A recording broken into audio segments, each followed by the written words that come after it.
నమస్తే, welcome to frankly with Telakapalli. సమకాలీన రాజకీయ అంశాలు, లేటెస్ట్ పొలిటికల్ అప్డేట్స్ అందించడానికి మనతో పాటుగా సీనియర్ సంపాదకులు తెలకపల్లి రవి గారు సిద్ధంగా ఉన్నారు. రవి గారు నమస్తే సార్. నమస్తే వర్మ సార్, జగన్మోహన్ రెడ్డి గారి చెంప పగల కొడతారా?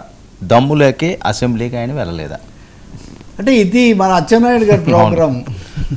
అచ్చెన్నాయుడు గారిని అడిగారు, ఆయన అన్నాడు ప్రతిపక్ష హోదా ఎందుకు ఇస్తారు, అసలు ప్రతిపక్ష హోదా ఇమ్మని పదే పదే అడిగితే చెంప పగల కొట్టాలి. ప్రతిపక్ష హోదా ప్రజలు ఇవ్వలేదు కదా, ప్రతిపక్ష హోదా వద్దు, ప్రతిపక్ష నాయకుడు కూడా మీరు దానికి లేదు మీకు యోగ్యత అనే వాళ్ళు మీకు అది ఇవ్వలేదు. అటువంటిప్పుడు మీరు ప్రతిపక్ష హోదా ఇస్తేనే అసెంబ్లీకి వస్తానని పదే పదే పట్టుబడడం ఏంటి? ఇంకోసారి ప్రతిపక్ష హోదా అడిగితే మటుకు చెంప పగల కొట్టాలి అని చాలా అగ్రెసివ్గా ఒక చోట కాదు 2-3 చోట్ల ఆయన కామెంట్ చేశాడు. అంటే ఈ అంశం మీద చాలా తీవ్రంగా గత కొద్ది రోజులుగా అయ్యన్న పాత్రుడి దగ్గర నుంచి అచ్చెన్నాయుడు వరకు అందరూ వైసీపీ వాళ్ళు, ముఖ్యంగా జగన్మోహన్ రెడ్డి సభకి ఎందుకు రావట్లేదు, ప్రజలు ఎన్నుకుంటే అని. పోనీ మీకు అంతకుముందున 150 కాకపోయినా 11 మందిని ఎన్నుకుంటే మీరు రావాలి కదా అని. అయ్యన్న పాత్రుడేమో అసలు జీతం ఎందుకు ఇవ్వాలి, ఎవరైనా ఉద్యోగస్తులు రాకపోతే ఇస్తామా, ఎంత చిన్న ఉద్యోగమైనా కట్ చేస్తాం కదా, అటువంటిది 11 మంది శాసనసభకు రాకపోతే వీళ్ళ జీతాలు కట్ చేయాలి, అసలు అనర్హత కూడా వేయాలి అన్న స్థాయిలో ఆయన తిరుపతిలో మహిళా సాధికారత సదస్సులో కూడా మాట్లాడారు, ఇక్కడికి వచ్చాక కూడా మాట్లాడారు.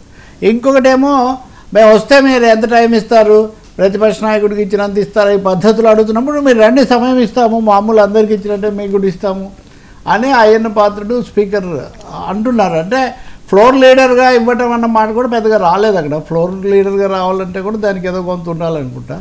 కాబట్టి ఆ మాట అన్నప్పుడు వాళ్ళు దాన్ని ఆధారం చేసుకొని జగన్ ఇప్పుడు ఇంకాసేపట్లో ఆయన అక్కడ తన నివాసంలో వీళ్ళందరితో మాట్లాడుతున్నారు. అది ఎలా ఉన్నా కానీ ప్రజల ముందు శాసనసభ జరుగుతున్న సమయంలో వీళ్ళు బాధ్యతారహితంగా సభ నుంచి దూరంగా ఉన్నారు, ఇచ్చిన సీట్ల మేరకైనా వచ్చి సమస్యలు చెప్పడానికి సిద్ధపడడం లేదని. ఇంకొక పంచమర్తి అనురాధ గారు, ఆమెమో బాగా ఇంకా మీరు చంద్రబాబుని బావిలో దూకి దాకా చావమంటారు, మీరు చావాలి అసలు ఇక్కడికి వచ్చి మాట్లాడేది అంతా లేనప్పుడు, సమస్యలు చెప్పేది లేనప్పుడు. అంటే ఒకరిదేమో చెంప పగలగొట్టడం, ఇంకొకరిదేమో నూతిలో దూకడం. ఆ డైలాగులన్నీ ఆయనవి కూడా కదా. కాబట్టి వేడి బాగా పెంచే కార్యక్రమం ఉన్నట్టుంది. రెండవది, నిన్నటి నుంచి ఒక సెక్షన్ ఆఫ్ మీడియాలో ఒక చర్చ జరుగుతుంది. బొత్స సత్యనారాయణ గారికి క్యాబినెట్ హోదా, ప్రతిపక్ష నాయకత్వం ఇవన్నీ ఉండి తనకు లేకుండా చాలా మామూలుగా రావడం అన్నది జగన్ జీర్ణించుకోలేకపోతున్నారు. అందుకనే ఆ విధంగా ఒక అసహనంతోనే ఆయన రావడం లేదు. రెండోది, కొత్త సభ్యులేమో చాలా బాధపడుతున్నారు. తెలుగుదేశం వాళ్ళు ఈ తాటిపత్తి చంద్రశేఖర్ ఇలాంటి వాళ్ళ పేర్లు ప్రత్యేకించి ప్రస్తావిస్తున్నారు. కాబట్టి ఇక్కడ టీడీపీ దీన్ని వ్యూహాత్మకంగానే జగన్ గైర్హాజరు అన్నదాన్ని రాష్ట్ర ప్రజల దృష్టిలో అది తీవ్ర సమస్యగా పెట్టదలుచుకుంది. పెట్టడంలో తప్పు కూడా ఏం లేదు, ఎందుకంటే సభకు వెళ్ళి రావాలి, ఒకసారి కాకపోతే ఒకసారి ఒక అంశం మీద కాకపోతే ఒక అంశం. నిన్న నేను విన్నాను, ఒక దశలో హాజరై వాకౌట్ చేయాలి అని వాళ్ళు ఏదో భావించారు. దాని ద్వారా ఇప్పుడు అయ్యన్న పాత్రుడు చేసిన హెచ్చరికల లాంటి నుంచి కూడా కొంచెం బయటపడవచ్చు, సభకు హాజరైనట్టుగా కూడా ఉంటుందని. కానీ దానికి కూడా సిద్ధపడలేదు. మరి ఇప్పుడు వాళ్ళు కూర్చుని సమావేశమైనప్పుడు ఏమన్నా అలా నిర్ణయం తీసుకుంటారా, లేకపోతే జగన్ మళ్ళీ పాత పాటే వచ్చినా కానీ ప్రయోజనం ఉండదు అక్కడ. కాబట్టి నేను అది జరుగుతున్నప్పుడే మీకు ఇక్కడ చెప్తున్నాను మీడియాకని. దాని మీద ఒక దాంట్లో చెప్తున్నారు, ఆ కూర్చోబెట్టుకునే వాళ్ళు కూడా చాలా అనుకూల మీడియాను కూర్చోబెట్టుకొని మాట్లాడుతున్నారు. అంటే ఇప్పుడు సాక్షిలో ఇంకో దాంట్లో వస్తే అనుకూల మీడియా ఒక ఇది. నిజానికి అక్కడ జాతీయ పత్రికలు అవి కూడా చాలానే ఉంటాయి, కానీ తెలుగు రాష్ట్ర ఆంధ్రప్రదేశ్కు తెలుగుకు సంబంధించినంత వరకు కొంత అనుకూలంగా ఉండే వాళ్ళనే అక్కడ ఎక్కువ చోటు కల్పిస్తున్నారు. అంటే ప్రశ్నలు వీటికి కూడా ఆయన చాలాసేపు చెప్తారు, అది అయిన తర్వాత ప్రశ్నలకు పెద్ద సమయం ఉండడం లేదనే అభిప్రాయం కూడా ఉంది. ఎనివే ఈసారి అసెంబ్లీ మొదలవుతున్న సమయంలోనే జగన్ రాకపోవడం అన్నది మటుకు ఒక తీవ్రమైన సమస్యగానే దీన్ని ప్రజల ముందు పెట్టడం కనిపిస్తుంది.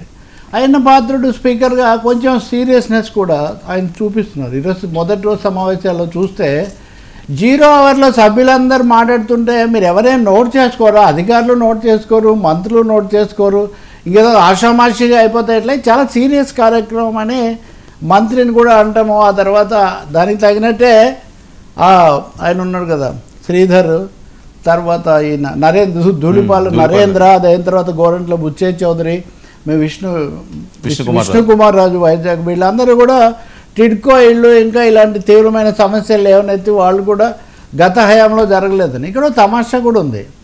టిడ్కో ఇల్లు పూర్తి చేయలేదు, గత ప్రభుత్వం దెబ్బతీసింది, దానివల్ల ఇప్పుడు సరైన విధానం లేకపోతుందని వీళ్ళందరూ అంటుంటే, కడప రెడ్డమ్మ ఆమె మాధవి మటుకు నా దగ్గర 2000 ఇళ్ళు పూర్తయినాయి అంటే ఒక విధంగా కొంచెం అంటే మీరు శ్రద్ధ పెట్టి చేసుకుంటే అవి అవుతాయి కానీ లేకపోతే ఎలా అవుతాయని, లేకపోతే కడప కాబట్టి అది వయస్సు ఇది కాబట్టి చేస్తున్నారే అక్కడ ప్రత్యేక ప్రాధాన్యత ఇచ్చి తెలియదు. కానీ ఒకటితే మనం చెప్పాలి, ఆ మాధవి గారు అన్నట్టుగా వాటిని పూర్తి చేయడం చాలా అవసరం. 1000 కోట్ల రూపాయల ప్రజాధనం వృధా అయింది. నేను జగన్ ప్రభుత్వం ఉన్నప్పుడు కూడా చర్చల్లో చెప్పేవాడిని, మీరు దీన్ని ఊరికినే ఒక వాదాల కోసం వాడటం కాకుండా వాటి దగ్గరికి వెళ్ళి పట్టుబడి అవి మొదలయ్యేట్టు చేసి ఉండాలని. ఇప్పటికైనా చేస్తే చాలా మంచిది. అందుకనే శాసనసభలో ఈరోజు వైసీపీ లేకపోయినా రేపు రాకపోవచ్చు కూడా, కానీ రసవత్తరంగానే జరుగుతున్నాయి అని మాత్రం చెప్పాలి. అయ్యన్నపాత్ర స్పీకర్ ప్రోయాక్టివ్ రోల్ వల్ల కూడా కొంచెం ఆసక్తికరంగా పెరుగుతున్నాయి. అదే సమయంలో గతంలో తమ్మినేని సీతారాంలాగా అయ్యన్నపాత్రుడు కూడా కొంచెం అగ్రెసివ్ రోల్ తీసుకుంటున్నారు, పొలిటికల్ రోల్ తీసుకుంటున్నారనే విమర్శలు కూడా కొన్ని వస్తున్నా నేను గమనించినంతలో ఆయన స్పీకర్ సీట్లో ముందు కూర్చున్న తర్వాత ఆయన మాటల శైలిలో మటుకు మార్పు ఉంది. ఈ అధికార హోదా వరకు ఎంతవరకు చెప్పాలో అంతవరకు చెప్తున్నారు ఆయన. అంతకుముందు అయితే చాలా మాట్లాడేవాళ్ళు కదా వాస్తవం. అది రఘురామకృష్ణరాజు గారు కూడా యథాశక్తి ఆయన తిరుపతికి కూడా ఆయన వెళ్ళారు, అక్కడ కూడా ఉన్నారు. ఆయన కూడా యథాశక్తి జగన్ ఎందుకు రావట్లేదు, ఈ సభ్యత్వ రద్దు అవుతుంది 60 రోజులు రాకపోతే అని ఒక అంశాన్ని ఎక్కువగా బలంగా ప్రతిధ్వనించిన వ్యక్తి మటుకు రాజుగారే. చూడాలి మరి సభలో కూడా దాని మీద ఏదైనా తీర్మానం తెస్తారా. బీఎస్సీ సమావేశమై 10 రోజులు జరపాలి అన్నారు. ఓ 18 సమస్యలు వాళ్ళు ఐడెంటిఫై చేశారు. చూడాలి ఇంకా. అయితే ఆ 18 సమస్యలు కూడా ఎక్కువగా భవిష్యత్తుకు సంబంధించిన పథకాలు ఇవన్నీ. నిన్ననే ఉదయమే నాతో మాజీ మంత్రి మాట్లాడుతున్నారు. ఇప్పుడు మామూలుగా కలెక్టర్ల సమావేశం అంటే జరిగిన పనులు జరగాలి, దీనికి ఇలాంటివి ఉంటాయి. కానీ ఇక్కడేమో క్వాంటమ్ దగ్గర నుంచి అన్నీ భవిష్యత్తుకు దీర్ఘకాలానికి సంబంధించినవి వస్తున్నాయి. శాసనసభలో కూడా అలాంటిదే చేస్తే మటుకు పెద్ద ఉపయోగం లేదు. సార్ లిక్కర్ స్కామ్లో ఈడీ దాడులు, ఇది నిజంగా ఒక పెద్ద మలుపనలి. ఇంగ్లీష్ మీడియా కూడా ఎకనామిక్ టైమ్స్ అందరూ కూడా ఇస్తున్నారు. ఈడీ ఎన్ఫోర్స్మెంట్ డైరెక్టరేట్ చేస్తుంది. ఇక్కడ ఆంధ్రప్రదేశ్కి సంబంధించిన సిట్ కాదు, లేకపోతే సిఐడి పోలీసులు వీళ్ళు కాదు. ఎన్ఫోర్స్మెంట్ డైరెక్టరేట్ ఆంధ్రప్రదేశ్, తెలంగాణ, ఛత్తీస్గఢ్, తర్వాత తమిళనాడు, ఢిల్లీ సరే ఈ రాష్ట్రాలకు సంబంధించి తీసుకొస్తుంది. ఆంధ్రప్రదేశ్ లిక్కర్ స్కామ్లో ఉన్న 3500 కోట్ల లింకులు ఇక్కడ అంతా కూడా ఉన్నాయని.